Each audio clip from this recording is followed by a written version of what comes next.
サタンしろ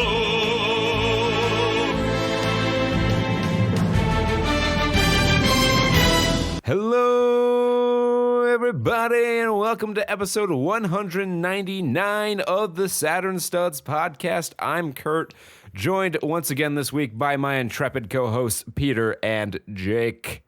Joining you this week for the Quiznos Bankruptcy Party edition, otherwise known as Berries and Cream as per Jake's request.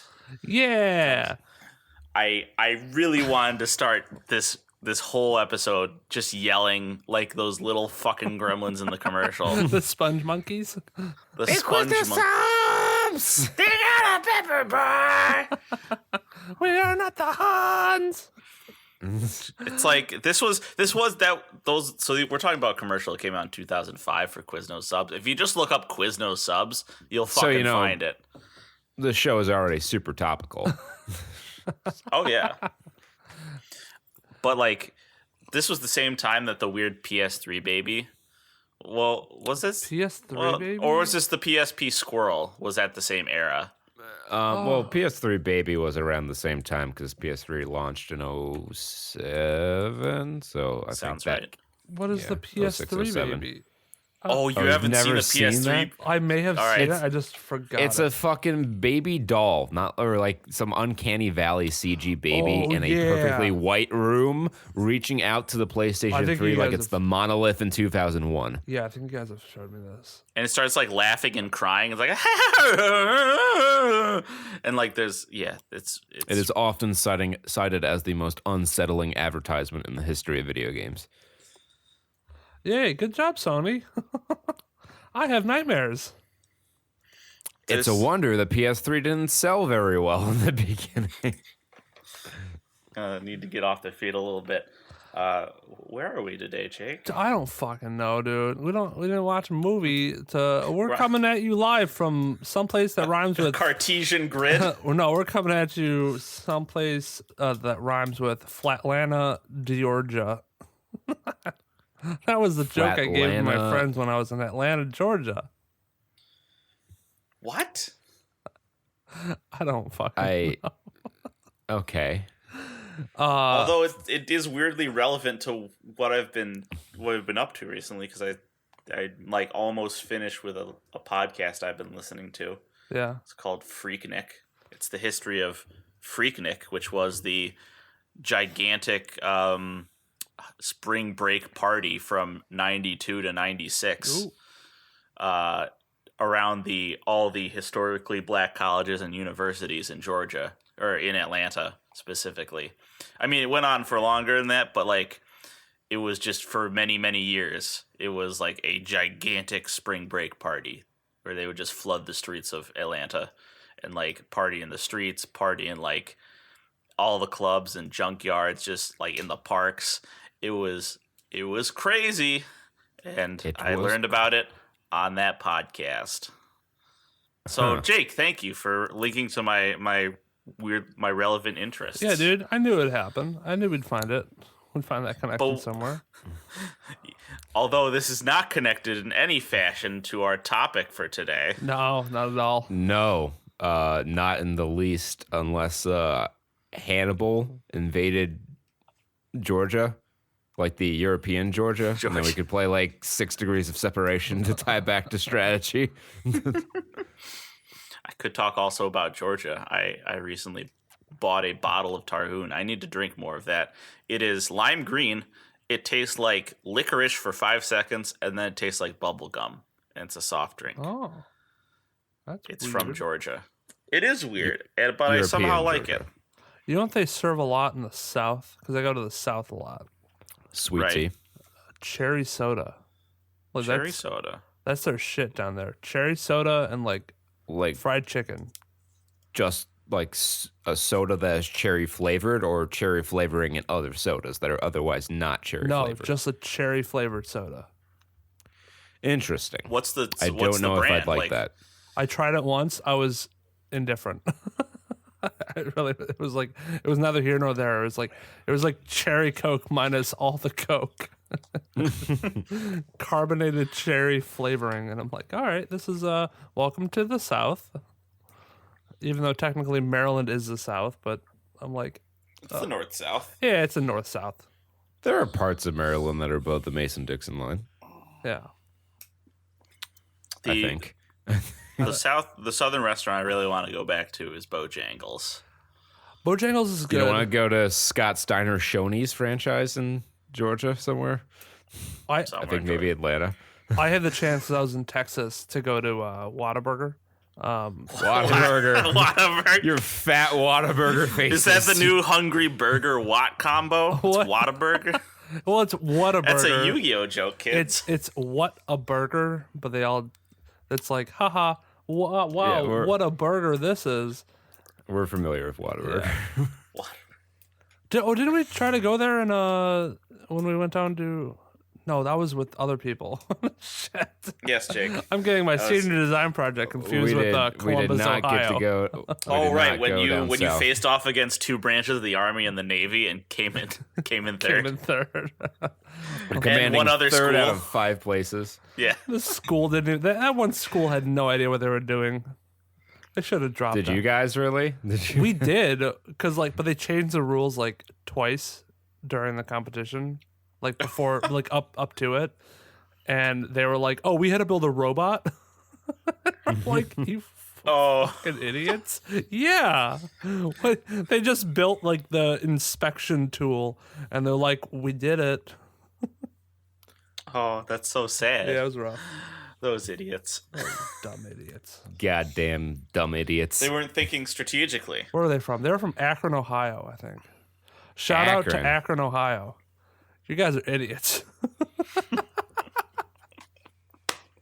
Y'all really dumb. Get good, guys. Come on. Our Akron numbers just went way down. We Gotcha. have. That is- I have analytics now, and That's a we niche have more listeners from Bangkok than we do Akron. Yes. I'm glad I'm appealing to all the ladyboys out there. Hello, ladyboys. And our Bangkok numbers just went really flaccid. Just like all the ladyboys. I've heard that one night in Bangkok. And the rough got rougher. What the fuck? You'll find a god in every golden spotlight, and if you're lucky, that god's a she. Our topic this week was strategy. That song games. is about chess. Oh. Oh, okay. I mean, it's pretty obvious they talk about chess very explicitly. I gotcha. Yeah, our topic, we're going to have a discussion about strategy games as we've been playing quite a few of them. There's been a lot of Slay the Spire and For the King on the channel lately. So we didn't, there wasn't anything out that grabbed us, and like it just didn't feel right to just like fucking let's do a ninja operation now. We need to build up to that, Yeah. you know? So we decided we wanted to do discussions, show some video games, some love on the show this week ahead of our 200th episode, which we will have more details on at the end of the program. But first, we begin with our usual Department of Trey Watch, the segment where we watch the new trailers and give our very knee-jerk opinions on them to determine whether or not the movie is any good based on 2 to 3 minutes of viewing it. Kurt was the only one to find trailers this week. Unless Jake, you have something. I mean, I'm pretty sure I found the Your same ass. trailers that he did. We have the same source. It is a slow week here. I didn't find anything noteworthy on my source other than like I guess Superman Red Sun is coming out soon. Animated, I'm sure. Yeah. Oh, that's cool. Yeah. Well, that'll be good. It's What if the clip Superman I saw was landed in Russia? yeah. The clip I saw was Lois and Lex are a couple. Oh. It's like okay, I guess I don't care. Good for them. Well, yeah, they dated before. I think it's implied that they dated at some point in the past. And in Red Sun, Superman lands in Russia instead of Kansas, so he never would have been in Metropolis to begin with. Right. So presumably they would have stayed dating. Does the voice of Superman have a Russian accent, or does he? I have not actually seen Superman in the Superman trailer. What's the release date on that? Because we do have DC Universe, so we could watch it. It is going to come out on the day of March 17th. Actually, no, it's hitting digital platforms in 3 days. Oh shit! Okay. Okay, cool. So maybe I'll check that out this week. It's been a while since I've seen like a good old fashioned Superman movie, like just Superman. But I like the what if kind of videos or movies. Yeah, Red Sun was pretty interesting. I like the design of a lot of the characters in that.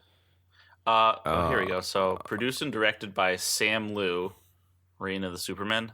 I don't know.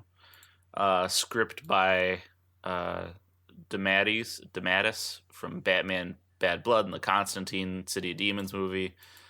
Co-produced Jim Krieg, which is Gotham by Gaslight. Amy McKenna from The Death of Superman is producing. Executive producers Sam Register and of course Bruce Timm. And what role does Tommy Wiseau play in the production? He's Jimmy. Jimmy's his little buddy at the Daily Planet. Yeah. How's that? Yeah. That looks awesome because like everybody's Russian, I guess, in this, or at least Green Lantern seemed to be like maybe the U.S. Like there's a Green Lantern Corps, which should be kind of neat, and then Batman I think is either Russian or wearing Russian garb, like a Russia bat hat. Yes. Yeah.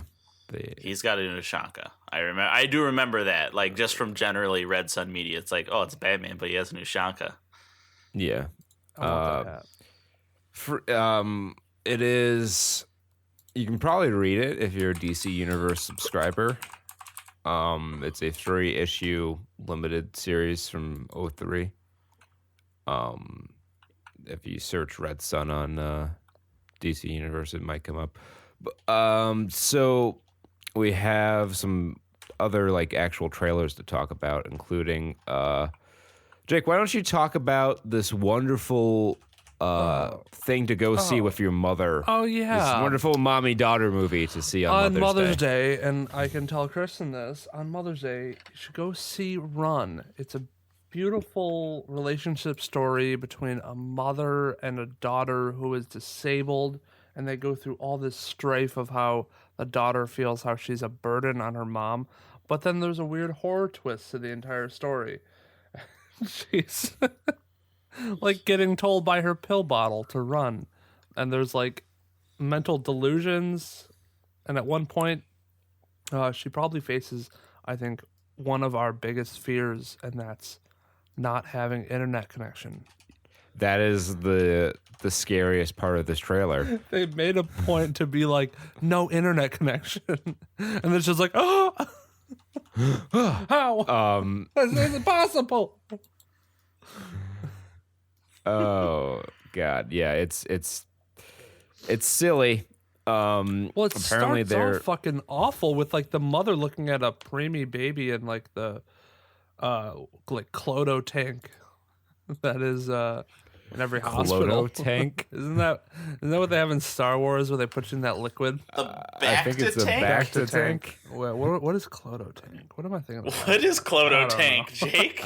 Well, that's back to tank, I guess. Cloto is the precursor to Bacta in the Old Republic. Oh, is it? Before they discovered Bacta, it's what they farm on Manan. That's why I said that. That is the nerdiest I've ever sounded on this show. I figured that's where it was because I didn't know they changed it at one point. I didn't know there was an industry standard change back to chemicals. Well, DuPont came in and they developed Bacta and better living through chemistry. And now on some planet, there's just hundreds of thousands of millions of gallons of Clodo that's just not being used because Manon went bankrupt. It's hard to see now all that's those, a movie I'll pay to see. those fish people. Don't give George Lucas any ideas. We got C-SPAN in space and the prequels. If he did sequels, we might get like fucking CNBC in space. I want to No, see. we were gonna get fucking Star Wars detours. That was what he planned before he gave that shit up. I want to see was the ready. economic strife of the Republic.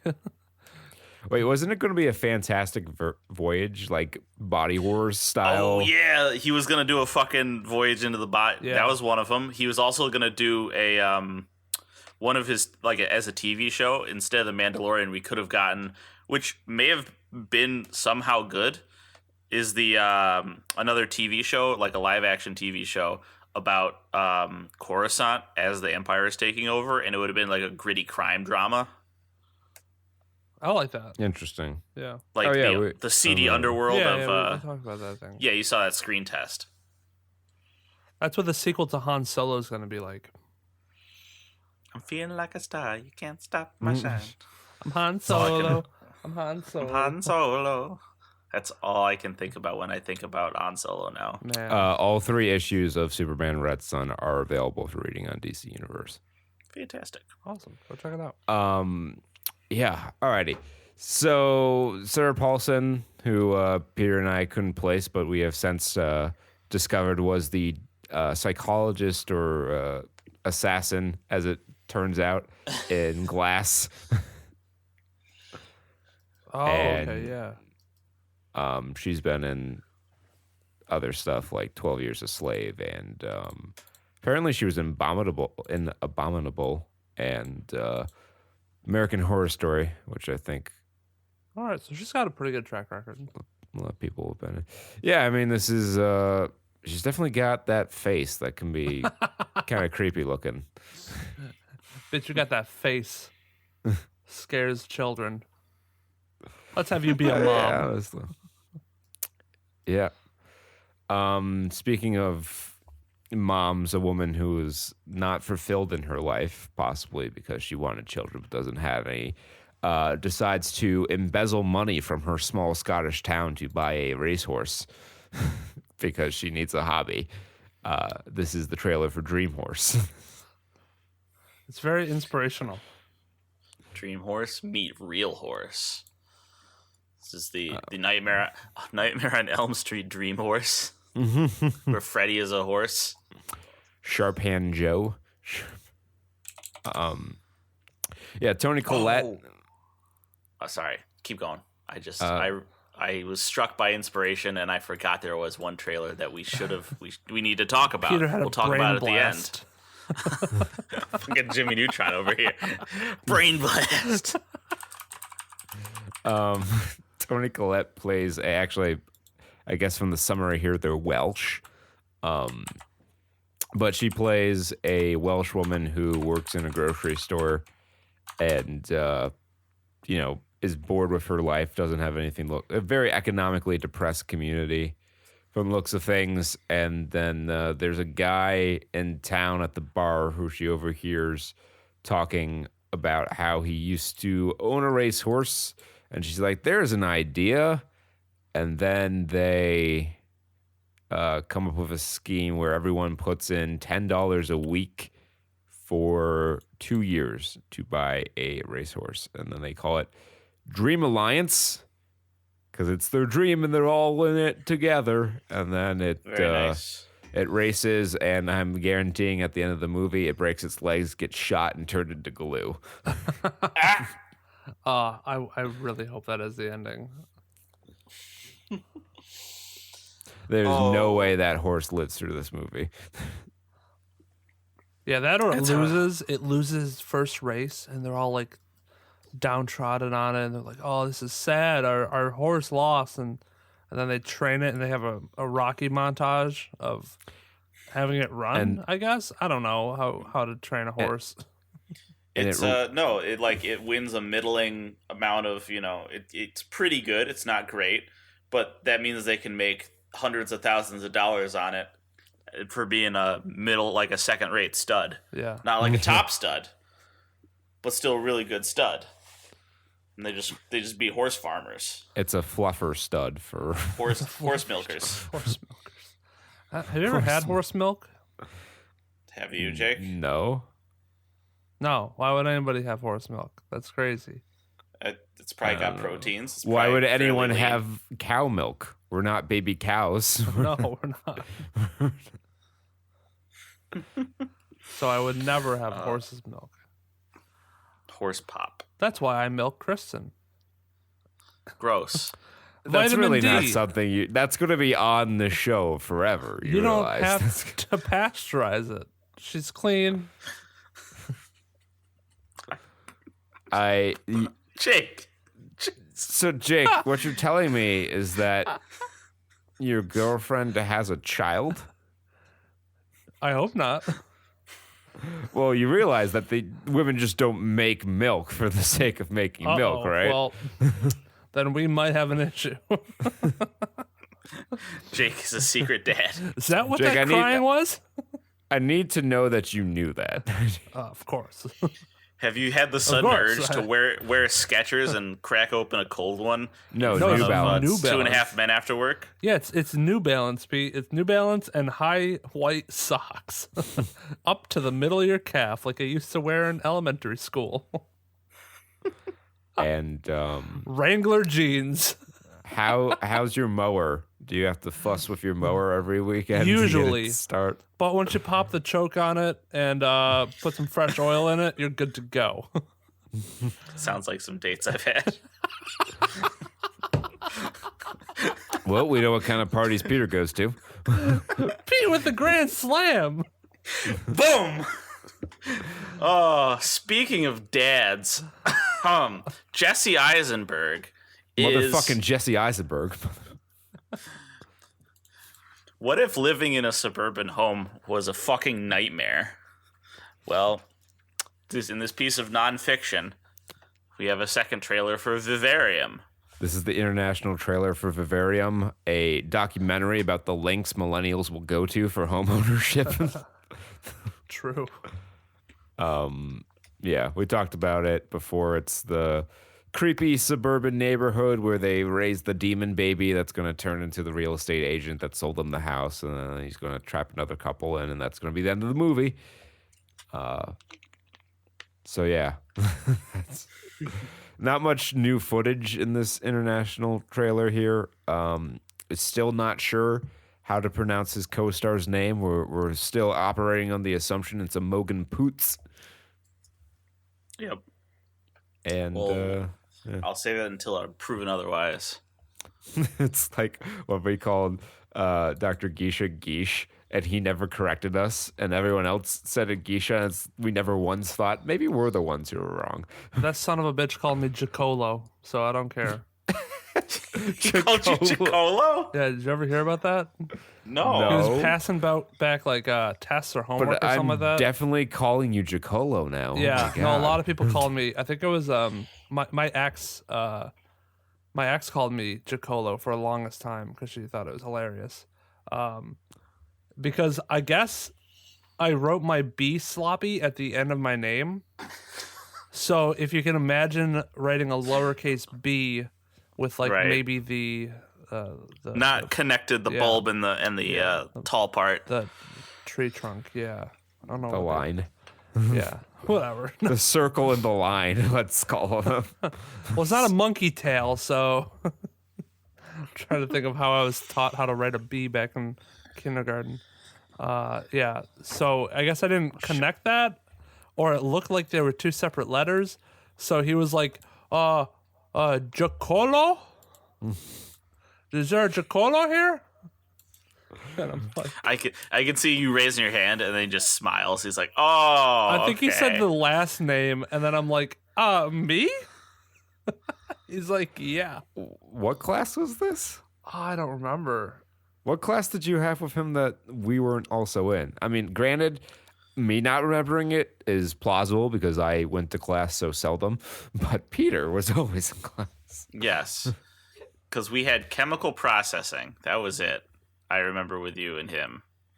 We had And Thermo 2? Like, we had, chemical processing and Thermo 2, I think were the only ones. Yeah, Thermo 2 I had with him. What else did I have with him? Oh, this doesn't bother me till the end of the day. Oh my gosh. I'm glad this is the part of this podcast that's going to be bothering you so far. I think engineering statistics is the only. Oh well, doesn't he also teach one upper level ceramics course? He did teach an upper level ceramics course. I'm gonna have to. I'm gonna have to go through the archive of. All right, continue. I'm gonna. Well, while Jake follows up on this story, we will follow up on the box office performance of some of these movies that we've talked about in Trey Watch in a segment we call the follow up. We didn't talk about the trailer that I had a brain blast about. Oh, Iron Mask? Yeah. We didn't talk about this last week, right? No. I see IGN in the corner. I don't believe it's a real movie. You mean what? You don't believe the movie with Arnold Schwarzenegger and Jackie Chan on a Chinese CGI adventure to China from England to grab the dragon? Like, watch this. Just you need to watch the trailer. I did watch the this has to be a trailer. real movie. There's no fucking way. It's got that, like, it has all the hallmarks of, like, Chinese production. From the producers of Kill Bill, that can't be right. Yeah, but why is Jackie Chan and Arnold Schwarzenegger in this? Because they haven't been in a movie together. True. They haven't even been in Expendables together. Expendables 4, the Iron Mask. This is the prequel to Expendables, actually. Yeah. Arnold Schwarzenegger is like 70 years old. Yeah. From the producers? Look at the costume design on these guys. Like the one guy with the random like hair rolls that are a different color than his hair. This carriage has a giant ass back wheel for some reason. For stability, you know. Yeah, back wheel. duh. Y'all riding 20s, y'all some Oompa Loompas. You know, my favorite part of the Iron Mask myths was where the ancient Chinese witch used the super mirror to summon the ancient dragon. Arnold Schwarzenegger is legitimately 72 years old. That's crazy. Can we get confirmation on if this is a real movie or not? I'll see what I can find. Because I'm gonna watch the shit out of this. Oh my god, his wig came off. His wig snatched. Jackie Chan just popped off Arnold Schwarzenegger's weave. So there's a movie that from 1998 called The Man in the Iron Mask. Right, with Leo DiCaprio, right? It appears to be him. Yes. That movie was poorly received. It's a little more historically accurate to the French revolutionary tale, which is because this was a story from like the French Revolution times, if I'm correct. So okay, yes, it is a real movie. It does not have a U.S. theatrical release date, but it arrives in the United Kingdom and on digital on 4/20. Amazing. Hitler's birthday.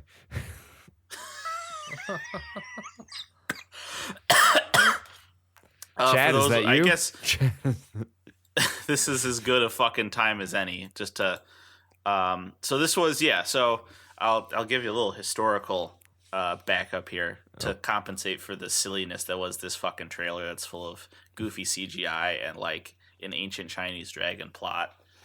So the Man in the Iron Mask, he was just a guy who was held up in the 1670 for like, you know, he just got like a 25 to life sentence. And he just died during the reign of Louis XIV, and he had an iron mask. Wow. No one ever saw his face. Wow. And then Alexander Dumas. I think it's Dumas. I don't know how you say one. Dumas. He wrote a bunch of fucking books about him. He's like, I'm gonna make a bunch of cool adventure stories about him, and that was in the 1840s.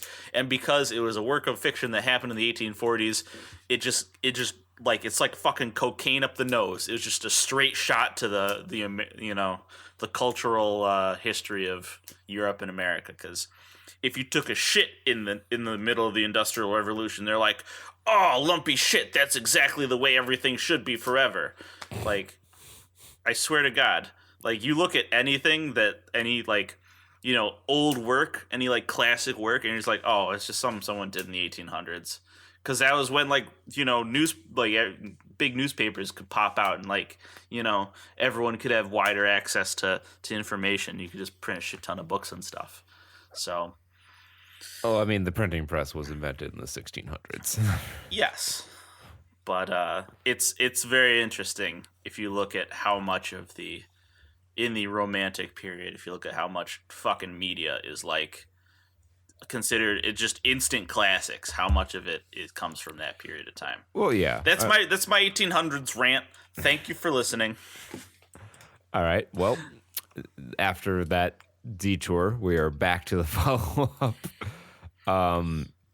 Looking at the top box office performers for the extended President's Day weekend. In first place, we have Sonic the Hedgehog, bringing in a fairly impressive $70 million on the 3-day weekend. So far, it has made $137 million worldwide off of its $85 million budget. So that's a nice little profit right there. It is doing...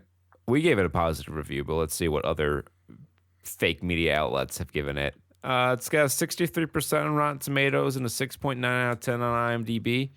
Puzzlingly, a 47% on Metacritic, which means fewer people liked it than didn't like it, which seems wrong to me. Perhaps they watched the version with the unfixed CGI.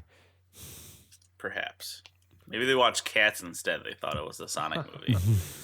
Someone just messed up the film. Oh, I see what it was. Okay. So there's one person who gave it a 0, and that brought the average down. Oh, boo. What did this man have to say? This man or woman? Consequence of Sound Scout Typhoia. This wasn't a movie. It was a boardroom meeting with some poor hapless dreamers strapped to the directed by credit like a keel-hauled sailor punished for idealism. Did he watch this movie? No, yeah, okay. I clicked on the link. It is indeed a Sonic the Hedgehog review. Okay. Ooh, I guess the Irish it was Times did corporate not slop. give it a good review either. Dull, bland, and pointless. I don't know how you could call it dull. Sonic the Hedgehog, RogerEbert.com, not him, but Simon Abrams. Sonic the Hedgehog is the worst kind of bad movie. It's too inoffensive to be hated and too wretched to be enjoyable. Man, these people need to fucking get laid. Wretched.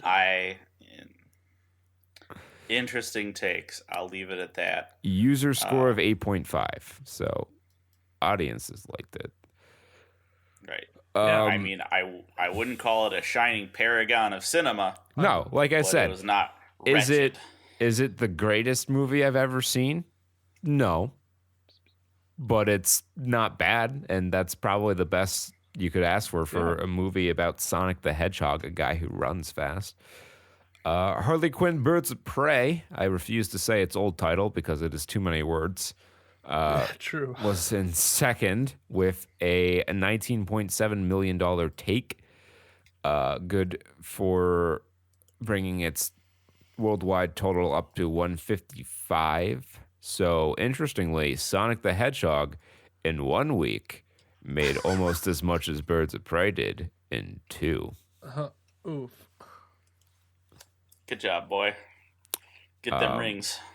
Although it's still listed as having opened on this weekend, which I know is not true. Maybe it's because they changed the retitled. Yeah. That would be nice. That's a nice hack. Just like I want to re-premiere my movie. Well, 19 mil is a pretty poor opening weekend.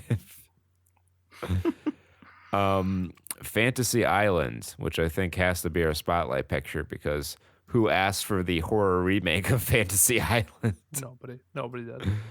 That opened in third with $13 million, 24 million worldwide so far. Only a $7 million budget. How the fuck do they do it? Okay, so Fantasy Island. Oof. Okay. Big oof. 4.7 out of 10 on IMDb. It got a Okay. 10 at one media outlet. Unfortunately, it's a 10% on Rotten Tomatoes. Oh shit! Jesus. 20% on Metacritic. All right, this should be fun. We're doing a little more structure to our review reading. I will be the guy who reads the featured and positive reviews. Jake, as always, will get the 1-star reviews, and Peter, I think, being the voice of reason, will read the middling reviews. All right, I agree. for Fantasy Island. So the featured review, this is what IMDb thinks is the most helpful review. It is, how many stars is that? That's 5. Fantasy what? And 3 question marks. A very confusing movie. Starts off well, and as the movie rolls on, all the fantasies start to intertwine and confuse the daylights out of the audience. My fantasy was the movie to end sooner. Oh, That's a 5-star review. Jeez, this guy's generous. All right. You do, let's say, Jake, we'll each do 3. You do 1, I'll do 1, Peter will do 1, and then alternate.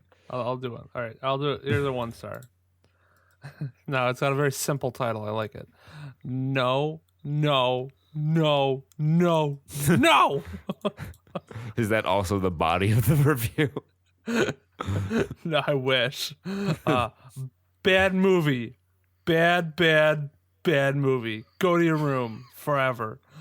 I don't know where to start. The convoluted attempt at anything close to a plot, the juvenile writing, the bad acting all around. The movie should not have been called Fantasy Island. It should have been called Clue, because no one involved had one. This guy is on fire. I like it.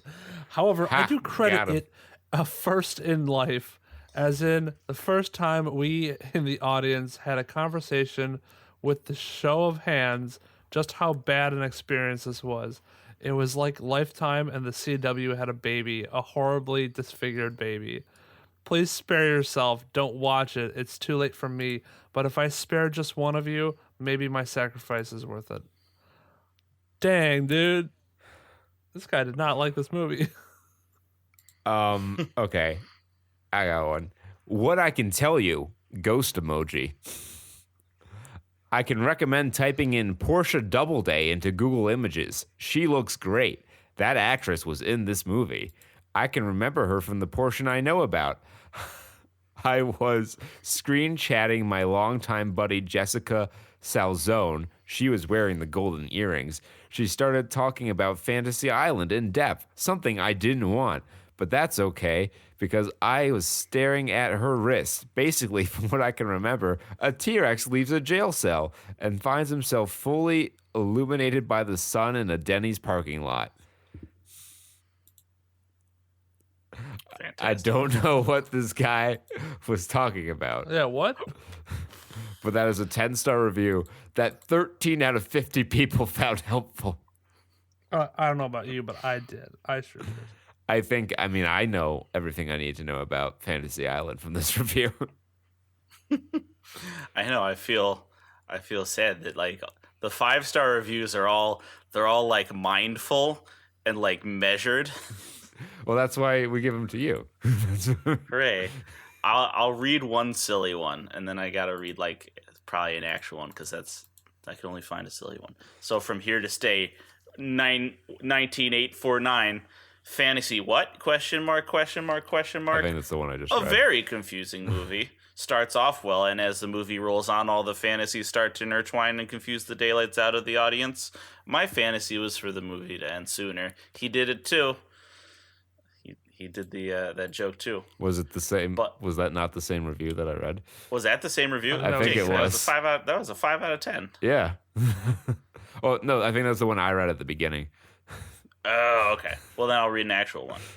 RG Kareem, Fantasy Island, 5 out of 10. Is this fantasy worth the price? Likes. all in all caps, no punctuation. Good pace nods to references, the satisfying visual appeal, funny at times, better character development than expected, some twists, Michael Pena. Dislikes.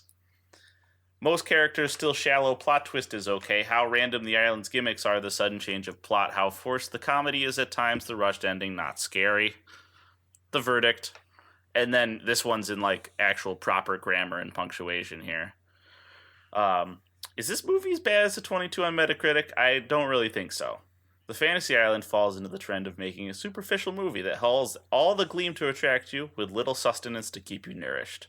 It's a great opening horror movie for the younger generation to wet their feet, as it attempts to get some relatable issues on the table, add a small amount of character depth, and still give the thrill of the chase. Yet where the movie falters in its ability to really tie this adventure together, managing to put a twist into the film, but not in the artful form to pull everything together. Even worse, the movie's rushed ending and lack of scares just makes this an MTV television series with a more bloated budget. While the performances do their best to handle the characters, there is not enough meat to this island's presentation to say it's the best horror movie, but there are enough special effects gimmicks that can make a night out with friends worth the theater visit. Otherwise, hit this one up later down on the road when it hits streaming. My scores are, for adventure comedy horror, a 5.5, and for a movie overall, 5.0. Okay. Yep. All right. Like I said, Jake, tell 5 out of 10. Tell us why he's wrong. Because this is 1 out of 10. Worst movie seen in years. By Ephraim_EZ. After a few dialogues, the only thing you'll want is to run away from the theater. There's nothing to save from this movie except maybe Maggie Q. Don't know how I say it until the end. It was torture. Yep. Well, let me tell you why you're wrong. Because this movie is a 10 out of 10. It's very entertaining. If you're not a boomer, that is. I love the movie. Pure entertainment with comedy and horror combined. The movie is a breath of fresh air. Scenery is breathtaking. I would imagine oldies, aka boomers, won't like it, since they watched some very old boomer series back in the day, which was the inspiration behind this movie.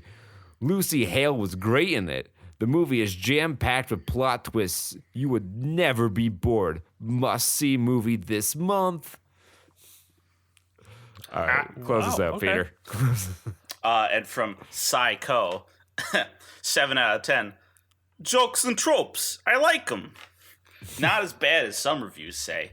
I can see where a mainstream general public viewer might not like it, but if you grew up with the first series and enjoyed the second one and have a taste for making things a bit more macabre, then I think it's enjoyable.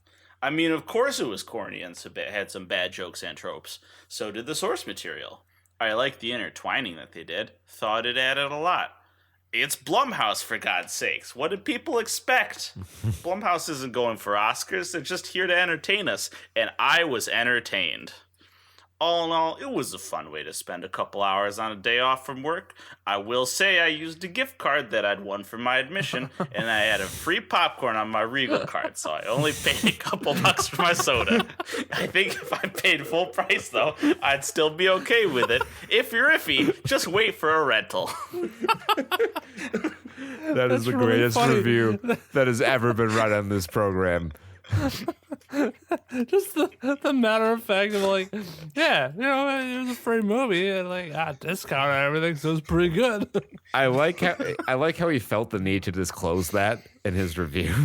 He has more Hey, man, he journalistic. discloses the sponsors. He has more journalistic integrity than 90% of fucking the media today. That's really funny. All right. I'll tell you why they're wrong. Because this is. Well, I won't read this one because this one is a fucking essay, dude. Guy wants you to follow his blog.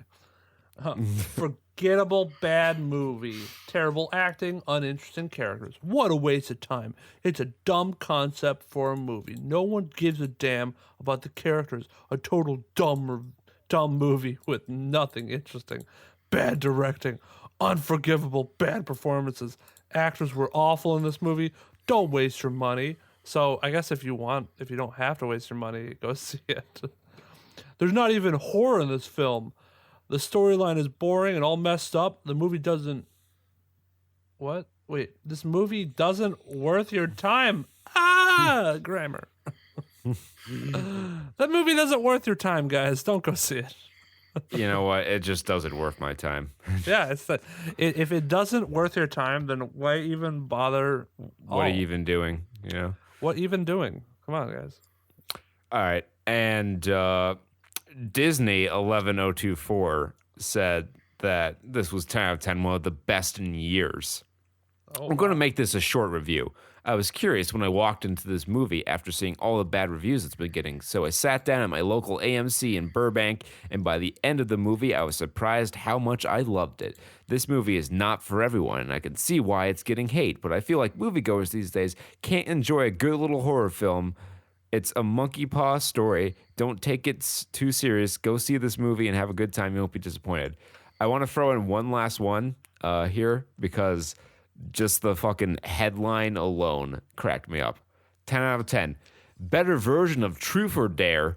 If you enjoyed Truth or Dare, you may enjoy this too. A great Valentine's Day movie with lots of laughs, but it fails at the end. The ending should have been better. 9.5 out of 10. Fantastic. All right, close that. And one more from Chatty Whacker 85398. Fantasy Island 6 out of 10 should have been on a streaming platform. It would be awesome on Netflix. I would binge watch a 10-episode season. Huh. All right. 1 out of 2 found this helpful. That's Are you actually the an one? interesting concept. I wonder how many movies would have been better as like a series on like Netflix. Every movie that tried to do too much in it. So like Yeah.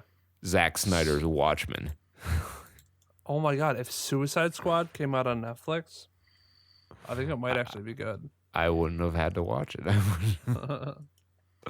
All right, back in the box office scoreboard here, we have The Photograph in fourth, opening with 13.2 million, a series of intertwining love stories in the past and present. $16 million budget, so it has yet to make its money back. How did that make... Oh, that's a lot of money for that. Well, it opened. It opened this week, so Yeah, they need to take some It's got lessons time. from Blumhouse and making movies for cheap. Yeah. I want to binge watch a 10-episode season. Bad Boys for Life in fifth, 1917 in sixth, Jumanji: The Next Level in sixth, Parasite in eighth, Doolittle in ninth, and Downhill opening in 10th. Oh, that's a Fox Searchlight. I didn't realize that. Oh yeah, I think I was gonna mention this last week or something like that. But Sonic was like the first one I saw, which had like the Searchlight Pictures logo. Because you know they got. Oh like, right, yeah, Fox. they. But wasn't Sonic Paramount? Was it Paramount? What was Yeah. it? What was Yeah. it that I saw? Because the that- rings came on the fucking mountain. Oh yeah, what was it that I saw that had Searchlight on it? Maybe it was like a trailer for it. Maybe. Trailer before it. Maybe it was the trailer for Downhill. That's the Jim Carrey, Julia Louis, or not Jim Carrey, Will Ferrell, Julia Louis Dreyfus skiing comedy. Yeah. Open with 5.1 million. Let's see. Is Doolittle? Doolittle has officially crossed over in profitability. Oh god. Hey, broke $184 even. million worldwide. That is Wow, that surprised me. that's a staggering, let's see, $9 million in profit. I'm sure after advertising it's still underwater, but Let's see, how low do I have to go to find Cats? Where's Cats is out of theaters. is Cats out? Yeah. Yeah, they left a while ago. We Damn it. actually Peter put an article that we were supposed to pay lip service to last week on the show, but I Eh. forgot. I'll pay fuck lip it. service to you. Don't threaten me with a good time. All right, so that was the follow up. Let's talk some gaming news, shall we? So, Red Dead Redemption 2 has a hot coffee mod, and Take-Two is not happy about this. So, for those of you under the age of like 24, Hot coffee mod. hot coffee fucking- was a mini game a hidden minigame in GTA San Andreas in which CJ would go to his girlfriend's house for coffee, except it wasn't coffee, it was sex. And Oh. You have terrible PlayStation sex. it was very rudimentary simulated sex, and like clothes were still on. That's how like fucking not polished this was. But the fact that it existed in the game, it wasn't even really accessible without like a cheat device. But the fact that the code for it existed in the game, San Andreas was slapped with a adults only rating and had to be pulled from store shelves until Rockstar could fix it. And that was like a huge thing in 2005. But now it seems kind of silly. And a modder has wanted to continue the spirit of hot coffee by making a mod for Red Dead Redemption 2 that's along the same lines. The thing, like, still fully clothed and all that sort of thing. But Take-Two is not happy with it. The mod doesn't contain any nudity or nude models. It only uses assets that are still in the game. The animations are from the drunk bar mission, and the moaning noises are simply sounds the character models make when they get injured. But regardless of all this, Take-Two wants the mod taken down, and have issued a DMAC to it, or whatever the copyright Damn. thing is. For now, it still remains available, although you'll have to at least pretend to be of legal age if you want to look at it. It's a silly thing. Yes, I'm over 18. This is a definitely a controversy, if ever there was one. Yeah. Valve says that the index, which we took a look at the pricing of on last week's show, or maybe it was 2 weeks ago, your Valve Index kit, which can be yours for the low price of $999, except it can't right now because the coronavirus is resulting in far fewer units shipping out at the moment. Yep, makes sense. They're working hard to get the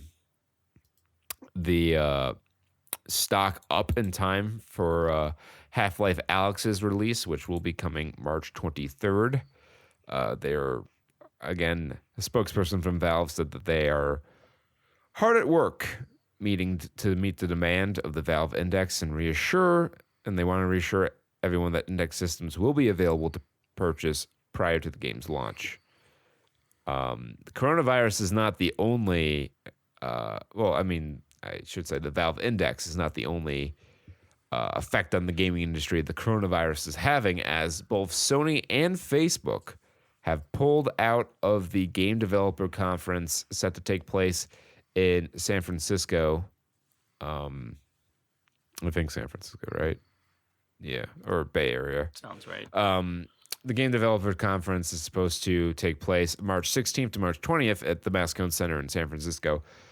But due to public health risks over the coronavirus, which is, I guess, a mutation of SARS. Interesting. Oh, yeah. I did not know that. SARS is a coronavirus. I did not know that. It's actually the new name for the coronavirus is COVID-19. They finally named it.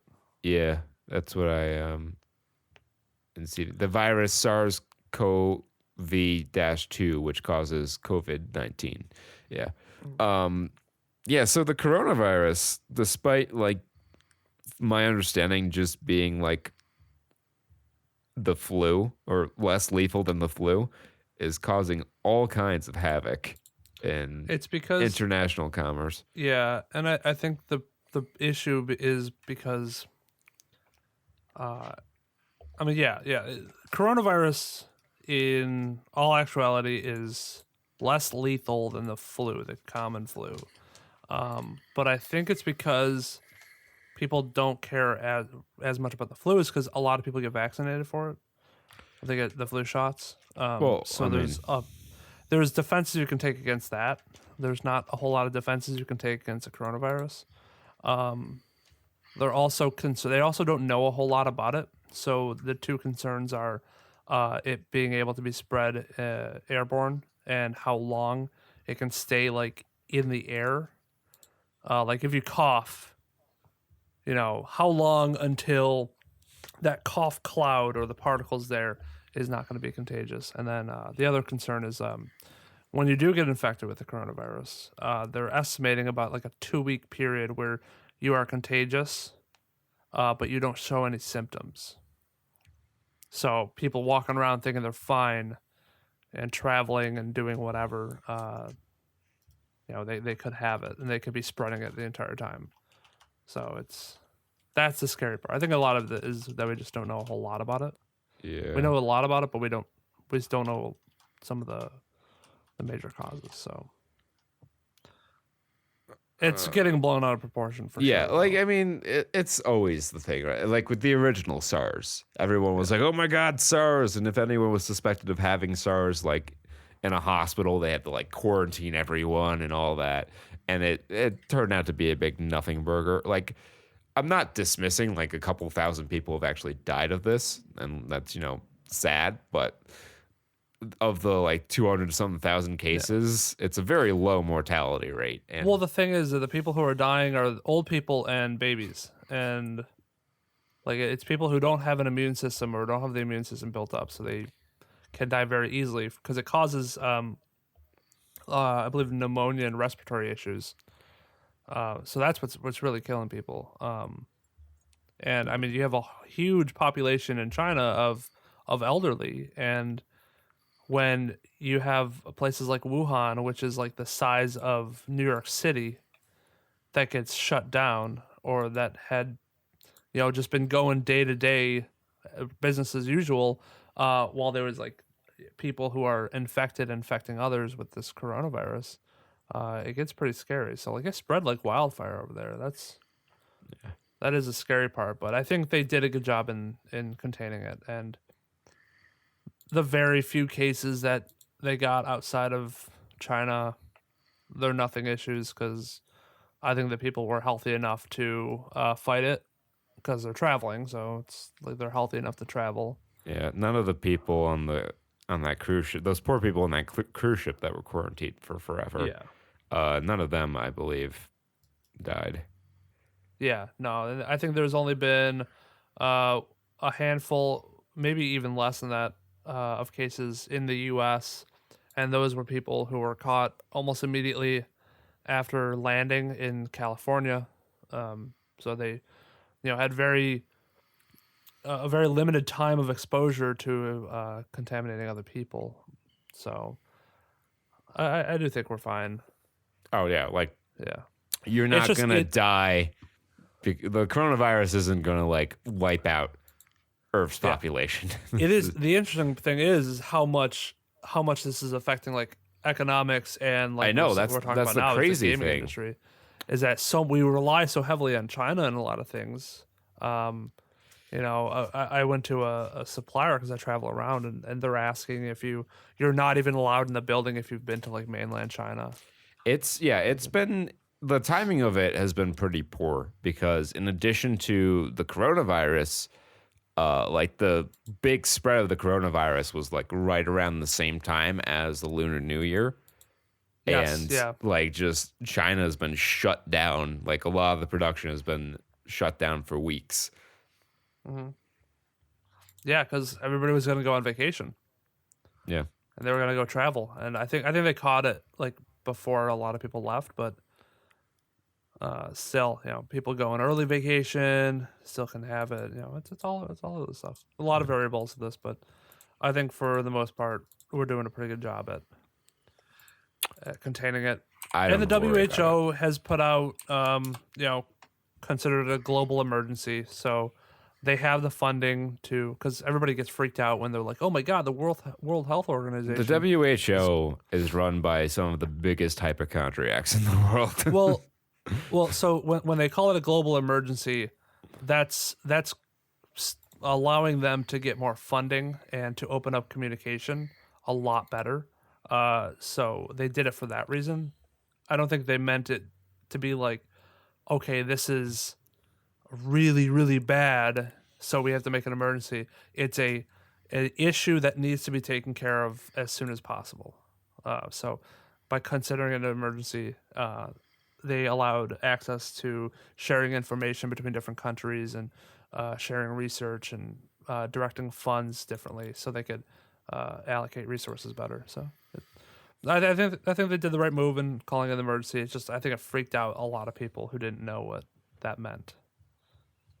Right. So, but we're doing good. We're not going to die unless it's a zombie apocalypse. Don't lose any sleep over the coronavirus.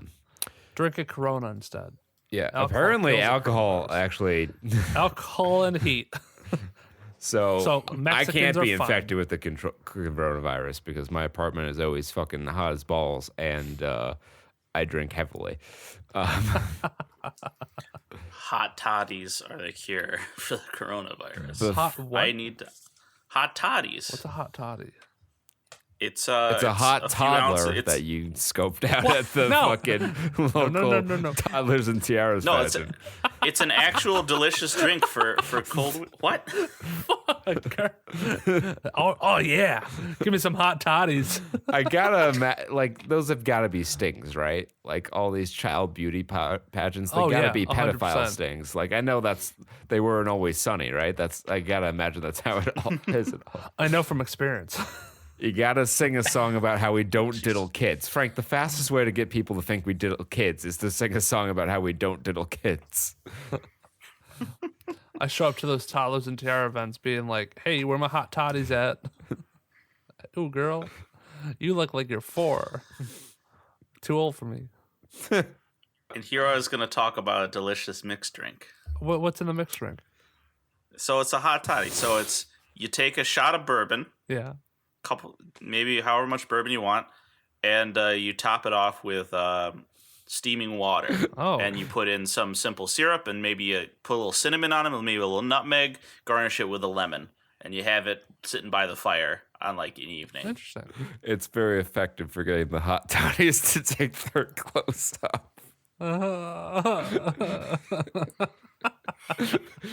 Hey, hot toddy, want a hot toddy? Oh my god. That's the worst joke I've ever made right there. I'm very glad that I did not take part in that. Oh. That's a But nice you're poofy dress you got you're there. complicit. You want to see my talent? I can make my wee wee disappear.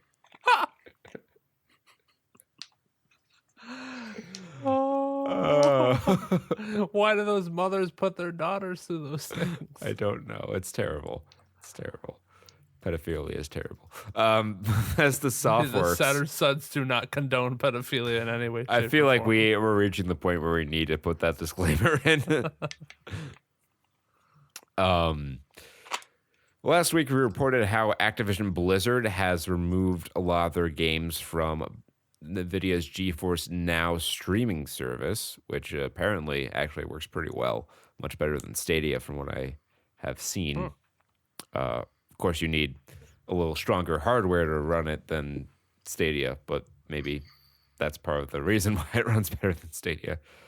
But now Bethesda is following suit due to what NVIDIA is calling misunderstandings of the terms of the agreements that they've worked out with these companies.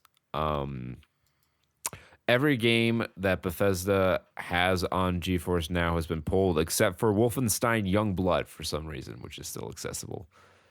So this is another major blow to the GeForce Now streaming service and streaming gaming just in general with how much Stadia is struggling and, GeForce Now getting fucking raked over a barrel here. Or raked over the coals. I think bent over the barrel is the... Bend them over the barrel from the 50 States. Yeah. All right. So... Yeah. You know that joke? You know that from, what is it called? Horrible Bosses? The first or the second No, one? but First one, I believe. I don't remember that line in that movie, but They're like, I haven't seen gonna- it since it came out. They're like, I'm going to bend him over the barrel show the 50 states. They're like, what? They're like, that's not a saying. It's like, yeah, sure it is. It's like, where's it from? He's like, it's from that one movie. It's like, no, it's not. It is now. My my only I have a few lasting memories of that movie. I didn't hate it, but one of my major memories that Jason Sudeikis' character was also named Kurt. Oh, okay. And that's about how much I remember from that movie. All right, so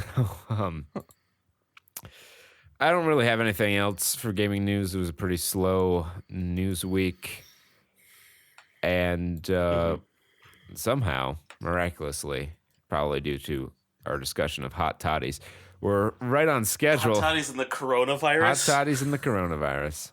That's a band name if I ever heard one before. Maybe an album. No, it's coronavirus and the hot toddies. Come on, you need a headliner and a backup group. What if coronavirus is like the stage name of the lead singer and the hot toddies are his band? That's what I'm saying, yeah. And coronavirus is actually just corona. Yeah. Gotcha. This is the rhythm of the night. And I can't even come up with a transition from this to strategy games. No, It's tough. It's a tough one. It's toughy. It's a toddy. Yeah, it's a tough toddy. It's a buff baby that can dance like a man. little boy. Little boys. Little strats. Talking a little strats here. There, we coupled something together. Sturts. Yeah, when I was thinking about stuff, because we've been playing a lot of strategy games on stream. I've been playing strategy games on my own. I've had a weird binge of like a lot of those 90s, like everyone's trying to jump on that TCG collectible game hype train. You know, things like Bakugan. What? That's Bakugan, Bakugan? but it's Bakugan. But if it was actually like a pastry, you collect pastries. It's Bakugan. Oh my gosh. I've been cooking my dinner. I love a good Kuchen. I don't know how to spell it. Bakugan. Bakugan. No, here it is. Here it is. Kuchen. It's a German powdered sugar sponge cake type deal. It's fucking delicious. Here's a picture of it. That link is way too long. My mouth is moist. Yeah, go give it to Bitly. Open image. There it goes. Just look it up. It's Cuchen. Kuchen. There you go. It's Kuchen. Kuchen. That does look good. It does. Yeah, so we're gonna talk today about a few different elements of what we think makes a successful strategy game versus a strategy game that isn't so successful, or just like things we like and dislike. How to make an ideal strategy game, I think. Yeah. I think one of the things that's a hallmark to a good strategy game is many different viable strategies that play differently from each other and are equally viable. And I have a good example of this is, I have to bring up Slay the Spire because I'm contractually obligated. Of course. The character The Silent in Slay the Spire has two very different sort of, they can overlap, but like two of its main strategies are either a build based around the Shiv card, which is a 0-cost card that does, I believe, 3 damage by default, but there are ways to boost its damage through a card called Accuracy, which raises its damage a little bit. And Accuracy does stack. So there's Shivs. There's a couple cards that make Shivs. One, Blade Dance makes 2 Shivs, or Upgrade makes 3, and then there's a card called Cloak and Dagger, which grants blocks and gives a Shiv. And then the other strategy is Poison, and both are pretty viable to make it through the run, maybe not to the end. Slay the Spire is an interesting beast because each of the final bosses counters a separate kind of strategy, and you don't know which one you're going to face until you face it. So you can have like the best build for a certain strategy, but you just run into your counter pick. But contrast that to a character like the Ironclad, who, at least to my experience, really only has one viable strategy, and that's the defensive body slam build. Because if you buff your strength too much, you take too much damage, and then there's this self-damage build that just, there's not enough health recovery to make that viable. And for the king, has an issue I've noticed, and I've been playing around with a little bit of it in my own time to confirm my suspicion, where dealing damage to your opponent is infinitely better than any sort of support shenanigans you can do, which I think is a flaw in its game design. I agree. Because there are a lot of good support items, but it's just their support system is a little bit lacking in that like things wear off too fast, and sometimes they just don't work, and it's like chance to fizzle. Yeah. It's like a really easy chance to fizzle. Like, especially if you get shocked, then you miss that first one, and if you're out of focus, you're screwed over. So, there are a lot of minor flaws that I think a little bit of tweaking could fix. Yeah. I think the biggest flaw with support in the game isn't really the system, like what you touched upon with the system and its frustrations with that is true. Like whenever I would fail a taunt, I mean, that's just so bad because not only did I waste my turn, but like the linchpin of the strategy where, drawing damage away from you now is gone. And the taunt only lasts one turn. So like I can't taunt and attack. I have to either keep taunting or change to attack. But the biggest issue with support stuff that I noticed in that game isn't related to the support mechanics at all. It's related to turn order and how that's determined. Like the characters with the highest speed have greater priority in turn order, and enemies just have ridiculous speed. Like so few characters outspeed enemies unless you ambush. So they always go, and then as soon as you face like a mage, they debuff you, and then they debuff you, and some of them can be crippling to like where they confuse you, and they can just wombo you forever. Yeah. Now that's an interesting point, and that kind of plays into something I was thinking about. A weird, I guess, pitfall I would say of a lot of strategy games that I think can be hard to overcome unless you're very careful with your design. I can't talk about any strategy games without talking about the high boys, the granddaddies, chess and go. The ones that are just like, they're at its most distilled, its most pure. Of course. But one thing that those games don't have, and one thing that strategy games you kind of notice that a lot of them don't have, a lot of good ones don't have, is defensive, like very defensive fortification type of mechanics. There's not, when you're playing like Fire Emblem, there's not really a character that can wall up.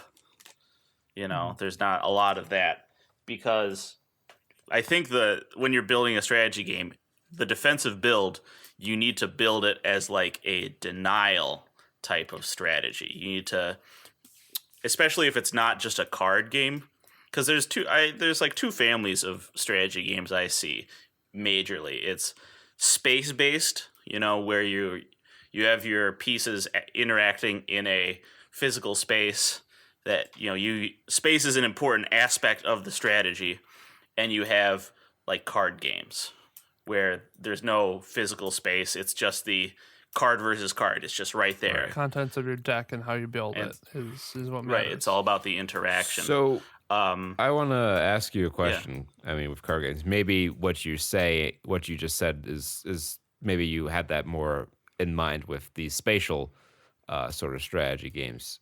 And I guess I can give an example of that. So how would you feel about how do you feel about the strategy of, say, Turbo Fog versus like a control counter build in a game like Magic, or say Walls physical walls in a game like Age of Empires.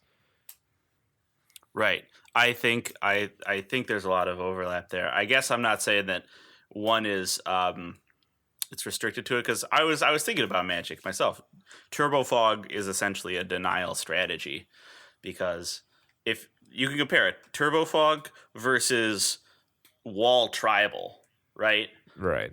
And Magic it's interesting. It doesn't have a physical space to play in, but it has the same effect because of the way combat works, in that you can, quote unquote, flank your enemy by swinging in with a wide board. Right. You have the ability to go around, in a sense. And in that way, denial, again, denying them the ability to build their offense is better strategy than surrounding yourself and hoping that you'll be protected. That's the same thing that pillow fort. People think a pillow fort is, I'm setting myself in my pillow fort, and it's like putting a force field around yourself. But no, like, pillow fort is definitely keeping your opponents from starting to attack you and denying them combat. Right. And I think that's the same thing. Like, it's just even more magnified in strategy games, or in grid-based games, where your opponent can just literally, you have that big high defense creature that you just place, you plonk down right in the center of your kingdom. Your opponent can just fucking run around that shit. Right. It's easy. But like, say now, you can't really do this in a game like Civ, but in a game like Age of Empires, and I've never played StarCraft, so I don't know if there's anything similar in StarCraft, you can build physical walls with like defense turrets around your settlements. Is this a compatible notion? Would you say Age of Empires is not as good a strategy game because it has this walling path you can take? That's interesting. It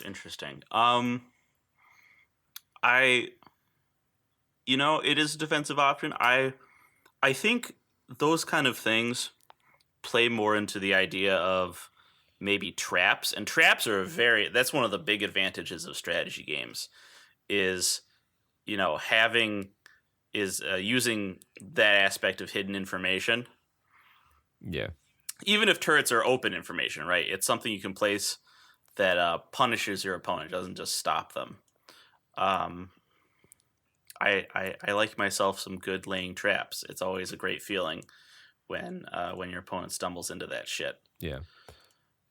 That's most of what I have to say about that. I don't think it makes it a bad strategy game. I think as long as it's very clear that it doesn't. So would you? If the player isn't rewarded like incredibly for just building up a bunch of turrets. All right. So I guess that leads into my natural follow-up question with that is, would you say it was bad if that was the dominant strategy in the game? I think so. I think that becomes fucking turtling, and what happens is, I think for a lot of the games I've seen, what that would come out as, what that would be expressed as, is you turtle up your defense before you build your battle cruiser, but your battle cruiser is never going to fucking get through because your opponent's going to do the same thing. And you're not going to have... That's an interesting part of strategy games, is that you're constantly being active. Yeah. And making a lot of decisions. And you can see that on a spectrum, because like, even there's turn-based ones. With turn-based strategy games, you use your mental energy in deciding one action for like a crap ton of units, ideally, right? Where you're commanding your army over one turn.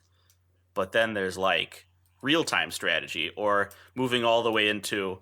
I would say League of Legends and MOBAs are on the edge of this. They're on like, they're on the border between this and like a different genre of game. Right. But I still think those fall into strategy games, right? Jake, do you think like MOBAs, would you call them like in strategy, or do you think you call them something different? Yeah, MOBA's definitely strategy games. There's strategy in like it's more falls obviously the spatial area, but it's it goes more into like objective searching, getting your objectives. For example, League of Legends, my experiences with League. There are dragon buffs that you can get and baron buffs, and there are different towers that give your entire team gold. So getting objectives, I've noticed, is better than getting kills. And that's one thing you see at like the professional level. And that's how I really kind of learn about this different strategy of the games, is that for casual gamers, they're like, oh, I'm just going to go out there and get kills and whatnot. But as soon as you start watching professional people play, they go for the objectives more. They have the timing on the objectives down pat. They're like, okay, dragon spawning in 30 seconds. We need to gather the team and get down there and claim the dragon before they do. So that's actually a really good point. You compare that against casual players, and casual players are just like, I'm just going to stay top lane and kill my guy a bunch of times and never group up with the team. But then you see the pros go at it, and that top laner, he doesn't care. He's just getting his farm and his creep score up, and he's getting gold. And whenever the team needs to group up, he's down there always with them, ready to provide support and claim the objectives first, because they know that claiming those objectives is going to make the entire team stronger, instead of, okay, well, this guy's just going to go sit up top lane and get kills and make himself stronger. I think that kind of the distinction between casual and pro play and how it relates to strategic elements brings up, at least in my mind, a question of, is it a strategy game, or is there a large strategic component to the meta game? Because particularly in a team fighting game like a Marvel vs. Capcom or a Dragon Ball FighterZ, there is a lot of strategy in team building. You know, picking the characters and their assists to best complement your strategy of how you're going to try to win the game or counter your opponent's strategy. Whereas a fighting game itself, I think it would be a stretch to call it a strategy game. But as you advance your level of play and expand your knowledge of metagaming, I think that it becomes more and more strategic. Mm-hmm. I think as you said, as it gets more, I think the defining line is the pilot's ability to physically execute the action or the combat, the conflict. I think that's the gradient that you can really judge these things on. Like, I guess we call it dexterity. Like, you know, in Magic, there's a principal rule against sort of dexterity cards and things that use your actual physical abilities, other than your ability to plan and evaluate decisions. So MOBAs, correct me if I'm wrong, Jake. Right, they ride that line where you're like, yes, you can make your build, however, but if you can't fucking actually click the guy and you don't have good reactions to, you know, whatever, I don't know, Jake, you can probably speak to more specifics on this, but like dodging your enemy's attacks, being a good, being a good jungler, knowing when to hit your ults. Oh, there's tons of like timing things, where you got to see if the timing of when to jump into a group fight is right timing. Dodging skill shots, almost kind of seeing how they're moving, and if they're moving in an aggressive pattern. If they're coming up and attacking you with an auto attack every now and then and constantly putting pressure on you, you know they're being aggressive, so you can kind of predict a jump in and an all in and trying to fight and get the kill. So if noticing the patterns in their style is kind of like a mind game. You can also bait out different things, like if you can make it look like you're going for an all-in and see if you can bait out like an ability. Like if they preemptively activate a shield, then that shield goes on cooldown, so you know you can go in and fight and they won't have that ability to go to. There is a huge dexterity reaction thing. There's timing thing as well, because a big part of the early game for League of Legends is farming creep, and that's how you get a lot of your gold in the early game. so you want to get the last hit on the minion to get that gold, to claim that gold, and then you have your minions attacking them, so you want to get the last hit and claim the kill instead of your And minions. yeah, I don't think the timing buffs and timing moves, cooldowns, I would not consider those necessarily part of the strategy No, elements. I wouldn't But either. they are important to the game. And this is kind of where you go into real-time strategy games where I think there's a difference between something like StarCraft and XCOM, right? Because StarCraft, there is like you can physically put your own skill level up. You know, was it clicks per minute? Per second or whatever. Clicks per second, yeah. Actions Where per minute, I the think, top is the players metric. can get hundreds. That's the one where top players can get upwards of like 600 actions per or minute. something, nuts like You that. know, and that's something that you have to learn how to move your fingers in that way and do that stuff. But so that's a real time strategy game, and XCOM is also, I think, a lot of them were real time strategy where they did have like an actual timer on them, where it created time pressure for you to make your decisions. But so there's a floor, but maybe no, there's a ceiling. Right, there's a floor and a ceiling, as opposed to something like StarCraft, where there's no ceiling on how fast you can go, and those create different gameplay experiences entirely. Yeah. Another, we kind of alluded to it in some tangential ways in the last point, but another element I think of a good strategy game is removing or minimizing the impact of luck and variance in general. I think makes for a better strategy game. I don't want to have the feeling that I lost because, the dice didn't go my way or something like that. Or if that does happen, I want it to be a rare occurrence. I want to feel like my skill and my strategic thinking leads me to victory or defeat more than any other element. At the same time, on the other end, I don't. For most cases, for a video game that I like playing, I don't want it to be a no variance affair, because when you get down to no variance, it becomes chess or go, where there is literally no variance other than what your opponent is thinking, and that's a great way to make a strategy game for sure. But for maybe a strategy video game like I want to play, I'm not super down with that, because then it's like for me that becomes a matter of memorization, rote learning, and prediction. It also becomes a psychological mind game, which is another great type of strategy, type of playing. Well, I guess what I'm thinking of is right. Yeah, I don't like getting like it's brick something. hands. Well, a good example of what sucks. I'm trying to get at is something like competitive Pokemon battling versus For the King. In competitive Pokemon battling, there is variance. There's critical hits. There's a range of damage that can happen. But like your strategy and team building and your strategy and like baiting things out in the game, more often than a crit or a low damage roll, is going to be the determining factor on who wins the game, versus something like For the King, where every action has a high degree of variance. Yeah.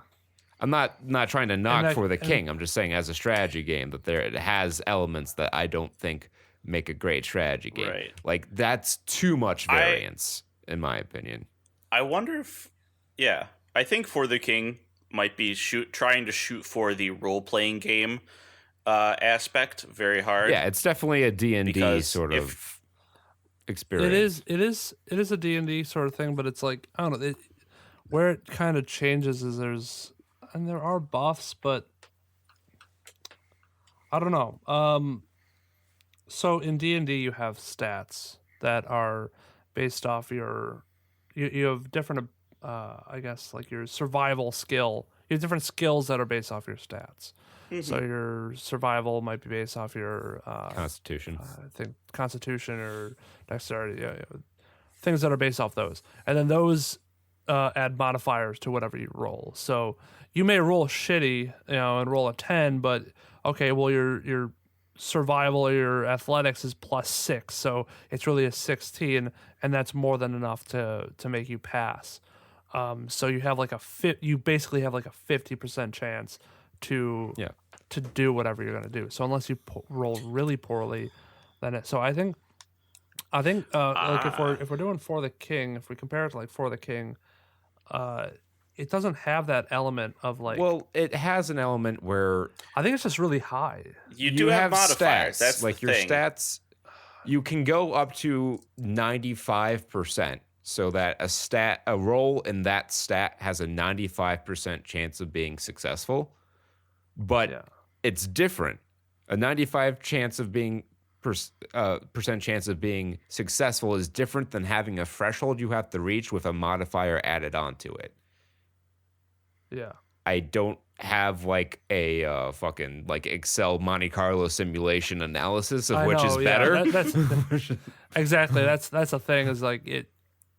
We're getting to like probability and percentages of like, all right, what's the difference between having that threshold, having that DC that you have to reach, compared to just a flat percentage of like, okay, well, 80% you're gonna roll, you roll well, and you have to do that 3 times in a row, for this ability to trigger, which I think was a big part of what I didn't like about it, was that you had to like hit a perfect ability to be able to do the thing that it's going for, instead of just either.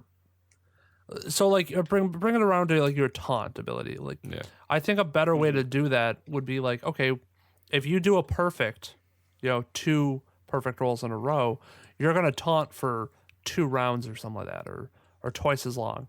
But if you roll just one good one, you'll taunt for half the time. Right. That way your strategy still works. It makes you have to redo it again, or you can't do a different thing that you wanted to do next round. But your taunt is still up. And I guess like there's an argument to be made that like that part of the strategy comes in equipment selection and reducing the number of rolls you have to make for your ability to trigger. But I still think it's too high a variance for my liking. I mean, For the King's a fun game. Like I will continue to play it. I will continue to play it with these guys. We'll try the other campaigns and stuff. But I wouldn't put it in the upper echelon of strategy games. No, I agree. You did hit on something. I like talking about the variance here. I think variance is good as you can use it if you use it well as a cost. Like there's a variance cost to things, and that plays into another element of, I think that's another big element of strategy games, is not just resource management, because every game is about resource management, even a first person shooter. Ammo, space, and time, you have to manage all of that shit. But an emphasis on physical resource management, and one of those resources is variance. Is it worth the variance to be able to execute a high power move? And as you said, Jake, I think it's a balancing thing. It's a cost. It's a what's the old phrase? Cost benefit ratio, right? I think, like you said, I think the key lies for something like For the King in tweaking those, where taunt should not be. It's not a. It's a good benefiting move, but it's a basic function.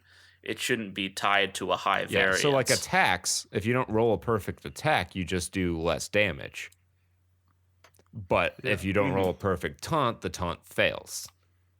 Like I think there needs to be. That's a big difference. If I were to redesign the game, or perhaps there are mods out there for it, I actually just Googled that right now to see if there's maybe something that provides some of these fixes that we would like, where a perfect roll gets you X, Y, and Z. An imperfect roll might get you X, Y, or just X, depending upon what your roll Instead is. of absolutely nothing. Yes. Because the amount of times those are like, and we see it from like monsters that do it, and monsters that do it seem to like always get those off.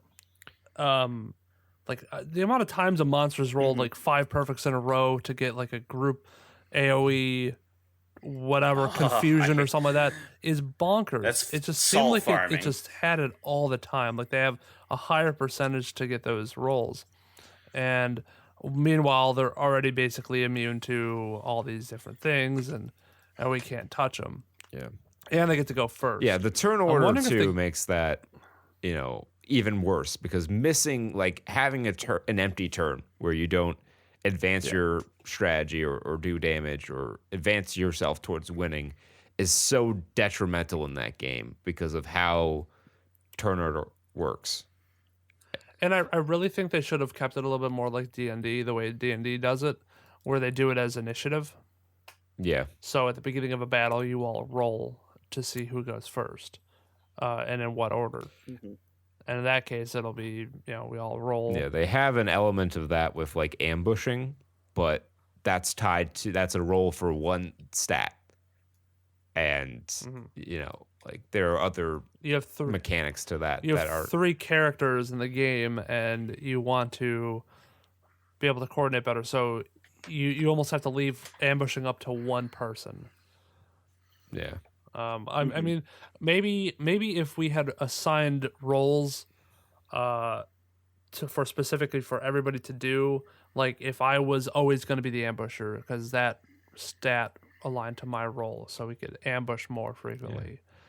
Maybe that'd be different. I don't know. It's interesting. Yeah. So we've been talking a lot about For the King and how these sort of apply in that context. I want to talk about another game that inspired me to prompt this editorial segment this week. Kurt knows which one I'm talking about, which one I'm going to fucking bring up here.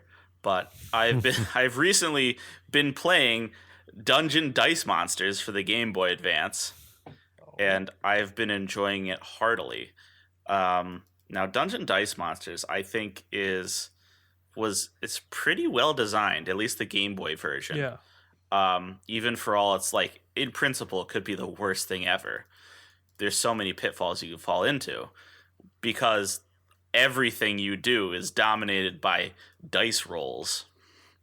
And you have like moving, Yeah.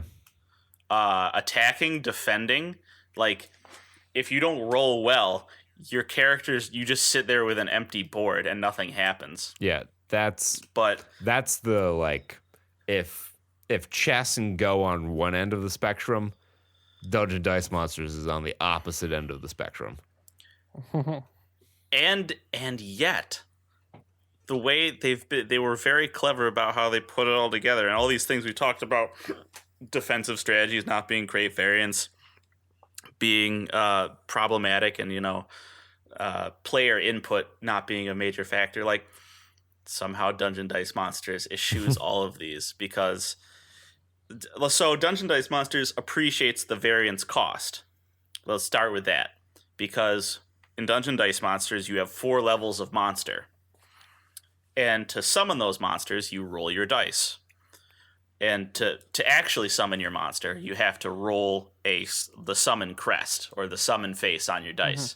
And you have to match. You roll 3 dice and you have to match 2 of them to summon a monster. So how they do this is for level 1 monsters, right? 4 faces of each of their die are summons. So you have a pretty high chance of summoning stuff. For level 2s, it's 3 faces. For level 3s, it's 2 faces. And for level 4s, which is like, when you want to play fucking Blue Eyes White Dragon, when you want to play your Dark Magician, like your fucking bombs, your game enders, you have a 1 in 6 chance on each die of hitting a summon crest, and you have to hit 2. So variance cost is huge in that, but they balance that with you have to fill the other faces of the die with some shit. So what they do is you fill them with your movement crests, your attack, your defense. So your level 4 die aren't just fucking used, like, why would you ever use them? They're useless garbage. No, they're when you need resources, and you can use them as very efficient resource gatherers. So you're never... The times you're punished for rolling random-ass dice and trying to base your strategy entirely on what the fuck you roll, that's it's minimized. That kind a of sounds like a huge. I don't know what clicked in my mind with this, but that's kind of like Dicey Dungeons versus Slay the Spire. And that sort of role where Slay the Spire is more conventional, like you've put your strategy together. You have a resource you have to work around, but it's a constant resource. It's energy. You know how much energy you're going to have because you have a default amount of energy and you know how much you've boosted your energy, et cetera, versus Dicey Dungeons where the rolls are random and what you can do with them varies based on what you roll. However, there are ways to manipulate your rolls in such a fashion that you can minimize the impact of the variance. Exactly. Like you got to deal with what you got. Also with area denial and using space, the way as another feature of Dungeon Dice Monsters is to summon your monsters. You're supposed to quote unquote unfold your dice into the dungeon. So you make a piece of your dungeon as a six square connected shape. And the way that's played out for me, because I'm playing the stupid, first level, like baby's first strategy mechanic of level 1 lockout, where you build toward their side of the field very quickly, and you just surround their area so they can't actually dimension any dice and they can't summon any shit. Sometimes they do get stuff off, but anyways, the way that plays out is because of the way the shapes interact, there's a lot of pinch points on the field, which makes actually having a defensive creature really useful.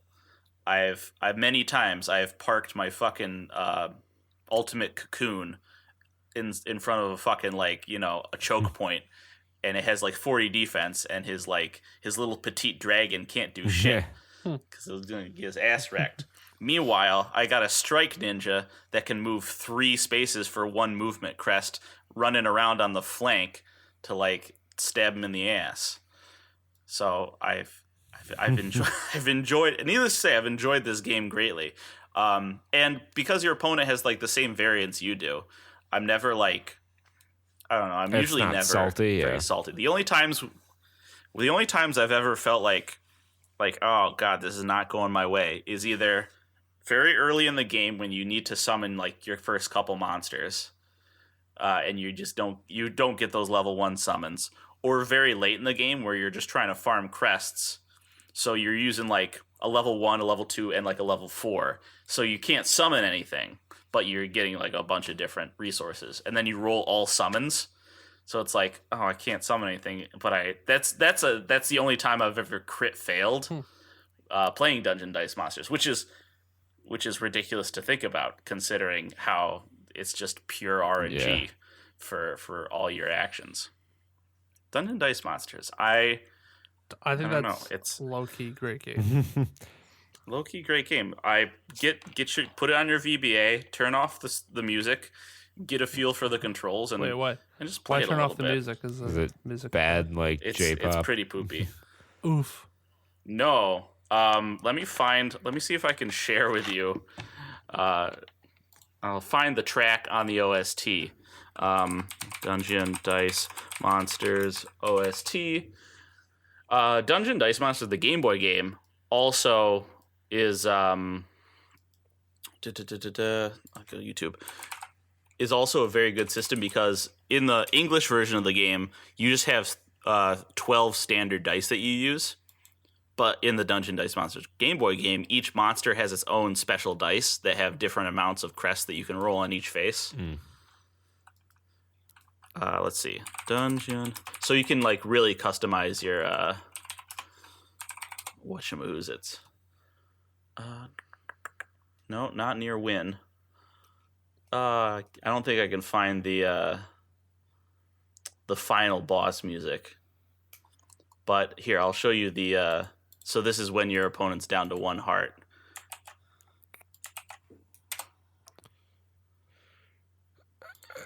It's pretty it's not high quality music. Anyway. I'm gonna have to play this. I'm gonna put this on blast. I'm gonna get crunk to it. Yeah. Look for, so I guess the moral of the story is pay attention to your strategy games. Think about what really at the core they are, you know. Yeah. And this is try, our sensibilities, right? So, like, I'm not out here trying to gatekeep and say if your strategy game is like this, then it's not really a strategy game. Like, you can like what you like, and you can develop how you want to develop if you're a game developer. But this is kind of like what I look for in a strategy game, and the marks of a good strategy game through my eyes, or through Jake's eyes, or through Peter's eyes, for the points that they've made. You might be different, and that's fine. Your mileage can vary, and that's part of what makes this grand human experience so captivating. But yeah, I think the one thing you hit on in the beginning was different like builds and different ways to play a certain thing. And I think that is what I look for the most in really any game, but yeah, strategy games in particular. I think it's important because that helps the replayability. Yes. I mean, playing the same thing over and over again can get dull, but if you can play 5 different ways the same game and have them be like viable, like a dominant strategy is bound to emerge. Like, no matter how careful you are with development, something will always be a little bit better than everything else. That's just how it works. Yeah. But like, there's a difference between there being a dominant strategy and the game being solved.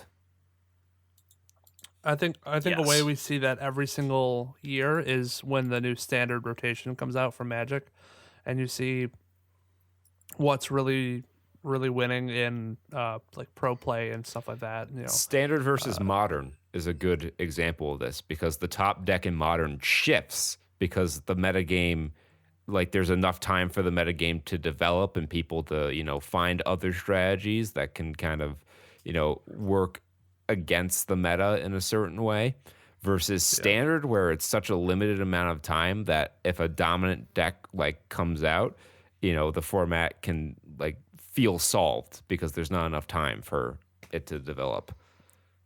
Yeah, but this current meta as of February 2020,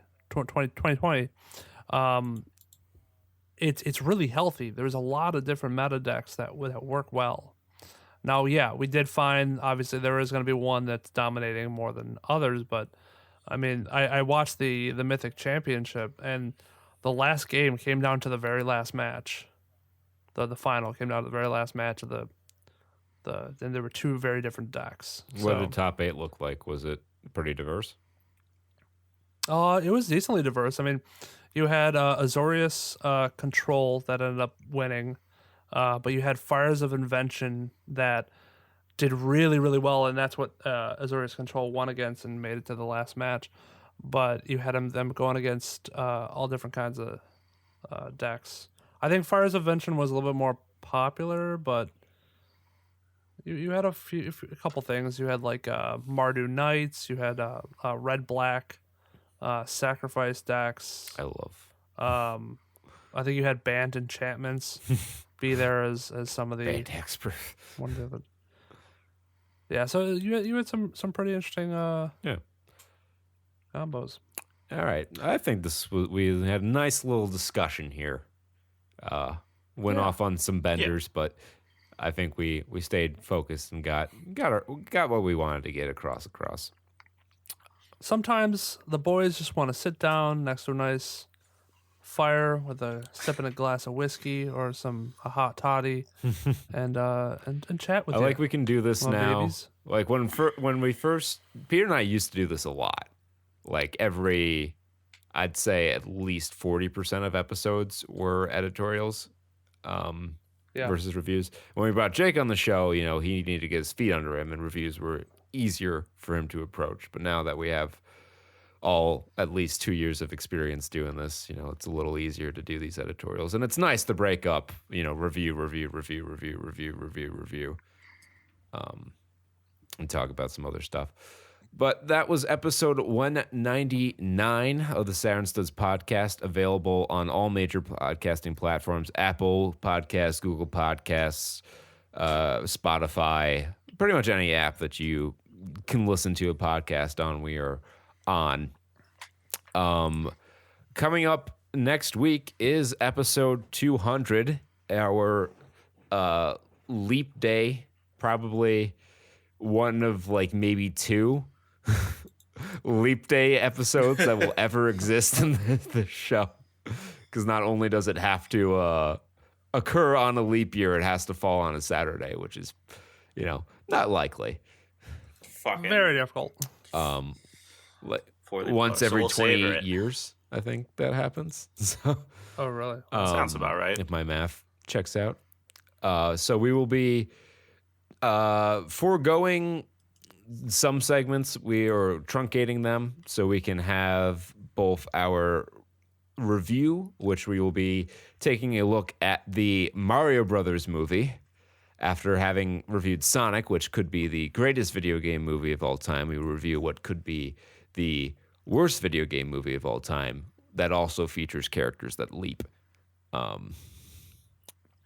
Leap. And on the stream side, we will be doing some sort of stopgap thing today, probably Excellent Adventures or some other one-off games, because to coincide with episode 200, which also on that episode we will feature like a look back at some stuff through Saturn Studs history. Yeah. To coincide with episode 200, we will be beginning our playthrough of Mass Effect 1, which will I'm hoping to spend no more than 6 weeks on that game, which will require us to stream at least every Saturday and Sunday, and probably once or twice during each weekday too. We're going to try to stick to doing main story progression on the weekends and like side quest grinding on weekdays. So that's gonna how we approach it. This will be a learning experience for other bigger RPGs that we may do in the future. So bear with us because we're new at this too. And yeah, I think that's all I have to announce. Check out our social media at Studs Saturn on Twitter, Facebook.com/Saturn Studs. Links to that can be found on our website, SaturnStuds.com, as well as links to our streams. We stream on Mixer and Twitch. We also at least should stream on YouTube, but YouTube's streaming it's fakakta now. I don't know. I don't even look at it anymore. Like, I don't know what the hell's going on with it. But yeah, Twitch or Mixer, it's the same stream. It's not like we do like one day Twitch, one day Mixer. Just whatever platform you're more invested in, you can check us out on. Saturn Studs on both platforms, but again, links at SaturnStuds.com. All right, that's, I think, all we have to do for episode 199. Until next time, be well, stay safe, and party like it's 1995. Peace. Bye-bye.